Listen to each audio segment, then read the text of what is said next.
In the next session, R. Lakshmanan, IAS CEO, REC Power Development and Consultancy Limited, will share a blueprint for ramping up India's smart metering journey. Welcome, Mr. Lakshmanan.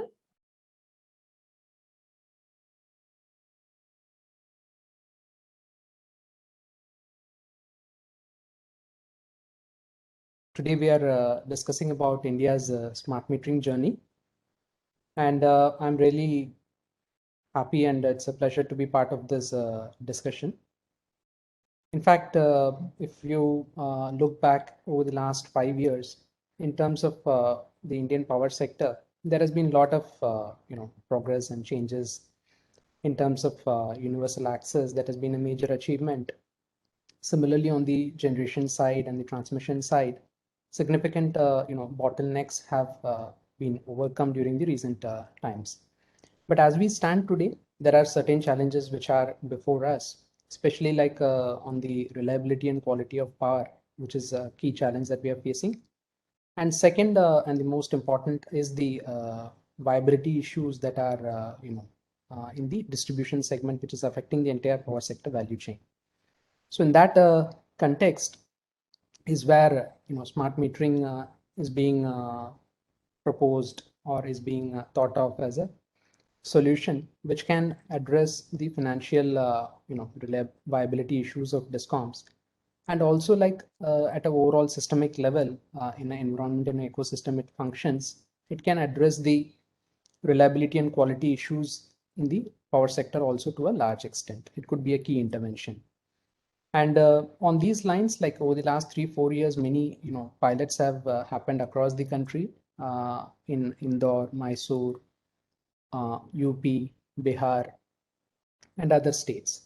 So with these pilots, like more or less like the use case and the benefits for smart metering is more or less established. As we stand today, like close to 30 lakh odd smart meters have been installed across the country. And in terms of prepaid smart meters, I think it has been done in Bihar. Close to 2 lakh meters have been installed and they are functioning all right, and the results are encouraging. In this background, overall, like Government of India at the program and policy level and regulatory level, there has been a concerted effort to move forward on this direction. Especially like recently, Ministry of Power has come up with a notification under the CEA metering regulations, which mandates prepaid smart metering for all the consumers in 2 phases. The rural and urban divisions with high losses, they are targeted to have prepaid smart meters by December 23, and for rest of the consumers by March 25. And there is a leeway to the regulators where there are certain difficulties. They can extend these timelines up to a maximum of 1 year. And similarly, along with it, there is a lot of push towards system metering. The ultimate objective is to have a smart metering ecosystem both at the consumer level and at the system metering level, so that ultimately we are able to do a comprehensive and real-time energy accounting and audit. So that is the objective for doing the system metering piece also together aligned with the consumer smart metering. And even for the system meters, both at the feeder level and DT level, the timelines are more or less aligned to the same set of timelines. Feeder, of course, is by December 22. It should be with the communicable feeder meters, and mostly like through the program and otherwise, the push is towards adopting a smart feeder meter, which would be compliant with the IS 16444 Part 2. And similarly, like DT smart meters is also being pushed. So that will also be compliant with IS 16444 Part 2. So that is where like we are moving. And in case of DTs, like where smart meter is happening in the first phase, it is mandated that DT meters would also have to be done along with the same timelines. And similarly, for those areas where smart metering for consumers would be done in the second time frame, that is from January 24 to March 25, the DT meters would also go along with it. So this is being supported by the revamped distribution sector scheme, which has been recently approved by the Government of India and which is being now rolled out. So this scheme also provides funding support for implementing both prepaid consumer smart metering and smart system metering. So there is a funding support also, and there is a regulatory support also, which mandates to do this. And the other enabling, frameworks or the way to, implement this program, how to, kind of take this forward. There's been a lot of consultation and discussions with various stakeholders. The most important thing is the regulatory approvals, which has been an issue with states. So in the recent Forum of Regulator meeting, this issue was discussed at length with the Honorable Minister chairing the meeting. And more or less a consensus was arrived, and the regulatory forum has agreed to this rollout. And that will ease out the SCRC approvals for the DISCOMs. That is a critical thing. If DISCOMs have to go ahead with this initiative, it has to be approved by their state regulators. So forum of regulator endorsement where all the SCRCs are present. So that will help in a long way to move forward with the regulatory support. And the next important thing is like, to have a right commercial structuring and what should be the mode of procurement and the industry participation. So to bring about this, a standard bidding document, which will form the cornerstone for this entire program in terms of procuring this smart metering thing. So that is being worked out, and this bidding document, which will be used for procuring smart meters, this has been prepared, and it has been circulated for consultation with the industry and the utilities. And right now this is available in the website of REC. Would encourage all the stakeholders to look at it and then share their feedback and comments, so that this can be improved upon before it is finalized and rolled out. In fact, like a day before, we had a couple of days before, we had a consultation with the utilities and the industry. The participation was quite encouraging, and there were quite a number of valuable suggestions for considering them. So those will be looked at, and necessary corrections will be made. In fact, like to give an overview of how this entire initiative is being structured, this is being seen as a capex plus opex implementation in a hybrid mode, where around 20 to 30% of the total life cycle cost of this project. When we talk of life cycle, the way we are saying it is like wherever a utility takes up this project, like 2.5 years is what we are seeing as a implementation phase, plus 7.5 years of operation and maintenance, which the private partner or the AMISP, the Advanced Metering Infrastructure Service Provider, we call it, the partner will have to undertake implementation in a period of 2.5 years, and then operate, own, and maintain the system for 7.5 years, and after that he transfers the asset to the utility. So it's typically conceived as a DB foot model, where you design, build, own, operate, and then finance and then transfer it. So that is how this entire initiative is being structured and conceived. Because of certain inherent issues, it is being thought that like this is the right model for taking this forward, because utility implementing on its own has a certain set of challenges in terms of people, processes, whether they have the adequate bandwidth and strength to do this. So it is being thought of it's better to have a private partner who can fund this initiative and then own and operate this system. Basically, like this initiative has been conceived in this structure mainly because of certain inherent bottlenecks from the DISCOM side in terms of people, process, for them to absorb and run the system.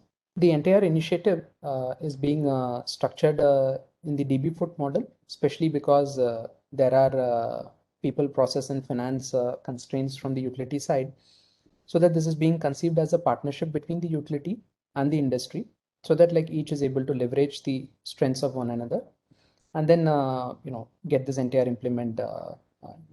initiative rolling. So in this bid document, basically like the concerns of both the utility and the industry, it has been tried to be balanced out, so that it is a very balanced document. And especially in terms of just to get a sense of what is the scope.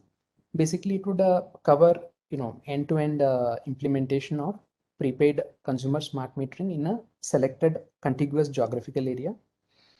And under the same area, whatever DTs are there, whatever feeders are there, all those DT and feeder meters are also to be replaced with smart DT and smart feeder meters. And then to put in place a communication system. The communication system is open. It is for the bidder to decide.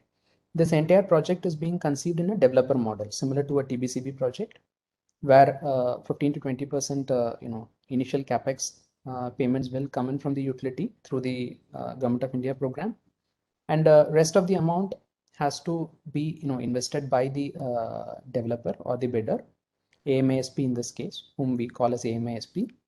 And then he puts up the entire system, puts up a consumer meter in prepaid functionality, then puts up DT meter, puts up smart meter for feeders, DTs in the project area. And then he decides what will be the best communication mode. He could choose RF, PLC, or GPRS. And then he puts up a HES, and then he puts up a MDM, and then this MDM also has to have a module for handling the prepaid billing function. That is also part of the project scope. And then he integrates it with the billing software and other legacy systems of the utility. And then he once he commissions and runs this entire system, and he runs this, operates and maintains the system, and delivers on a particular set of SLAs. The SLAs are also very clearly defined in terms of what should be the data availability, what should be the time within which all the data has to come, and what should be the time within which a recharge has to happen. And in case of connect disconnect, what are the timelines? And energy accounting report should be available at DT level, feeder level, at what frequency and at what timings. And similarly, in terms of the overall system availability, there are certain set of SLA. And in case of non-achievement of SLA, there are a set of penalties. And this takes care of what is the deliverables that are needed. And from the utility perspective, mostly these are designed. From the industry's perspective, in terms of the qualifying requirements have been quite broad-based, so that people with experience of operating in the power sector, whether they have infrastructure experience, that is fine. It need not be specific smart metering experience. And then they should have a net worth of at least 30% of the project value that they are bidding for execution. And similarly, other side, technical side, the requirement is very less. It could be met through a consortium or individually. And it's only a need of around 20,000 meters that they should have already done, be it in the power, water, or gas space. Or they should have done, software, end-to-end software integration. It need not be smart meter, but it could be a software end-to-end integration for 50,000 consumers in the utility space. So we are actually keeping the eligibility a little wider, considering that this is a upcoming space and not many players are there who have the requisite relevant experience. So we are keeping experience from gas and water space also, so that the initial the participation is broad based, considering the large quantum of work that needs to be executed in a short span of time, so that we have wider industry participation. And as a part of this process, as a part of this bid document, we are also standardizing the meter specifications, because what we have understood from the current experiences is there is a lot of issue in terms of different utilities having different meter specifications. So through this document, we have ensured that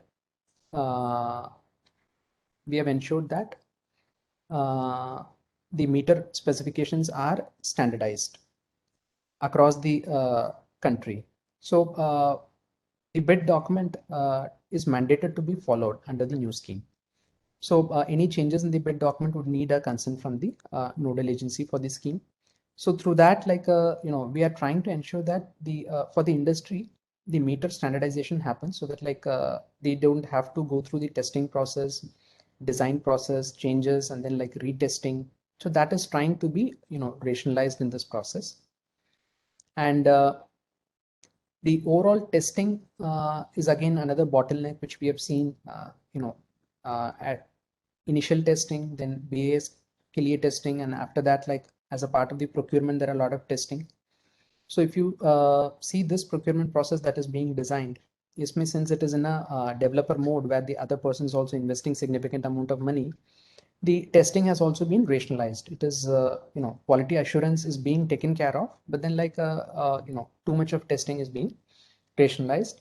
And we have had meetings with CPRI and other testing agencies at the, Ministry of Power level, wherein like it is being, worked upon to rationalize the testing protocols, and also to enhance the testing capacities of various labs so that the testing time cycle is reduced. And the other critical thing that is being addressed through this procurement design is what will be the payment security mechanism.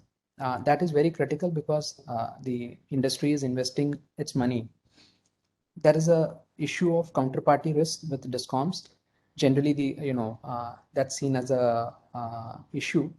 So in this case, like the entire EMI or the monthly rentals, which will be payable to the AMISP, that is being secured through a direct debit mechanism, in which the revenues of the DISCOM will flow through an account on which the AMISP will have a first charge for collecting his undisputed monthly bills first, and then balance of the revenue flows to the DISCOM.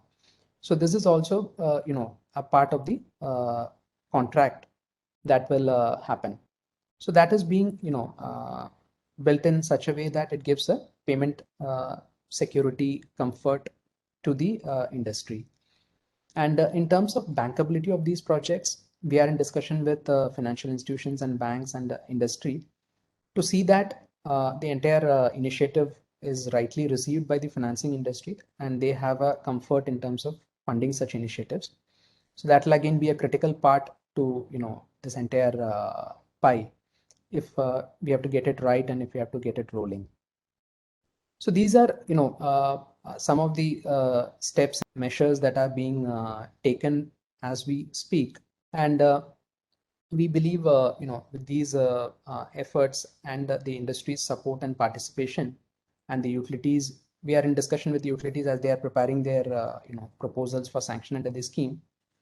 From the utility side, there is a lot of response in terms of their eagerness to take up this project in terms of the quantity. So the, estimation or the idea that we are getting is like there'll be a lot of demand from the utility side. Maybe like over the next 2 to 3 months, the entire picture will become more concrete. From the industry side, as one understands, unless they have concrete work orders to, work on, there is a challenge. So this is what industry has expressed. So we believe over the next 2 to 3 months, 4 months time frame, there should be more clarity on the numbers and the tender document for procurement, and then tenders being invited. But over the next 4 to 5 years, this is going to be a major space in which a lot of opportunity is going to come up, and whoever is better prepared will be able to seize this opportunity.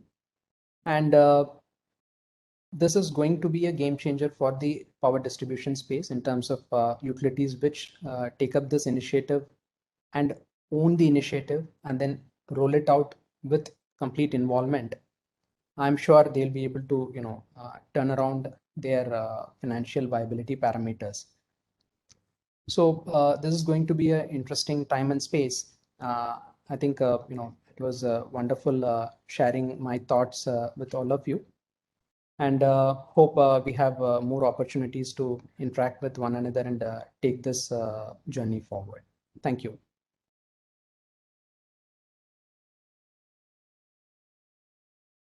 Thank you, Mr. Lakshmanan, for sharing the blueprint. It's a clear hope that this can be achieved. Now it's time for another panel discussion. Stay tuned.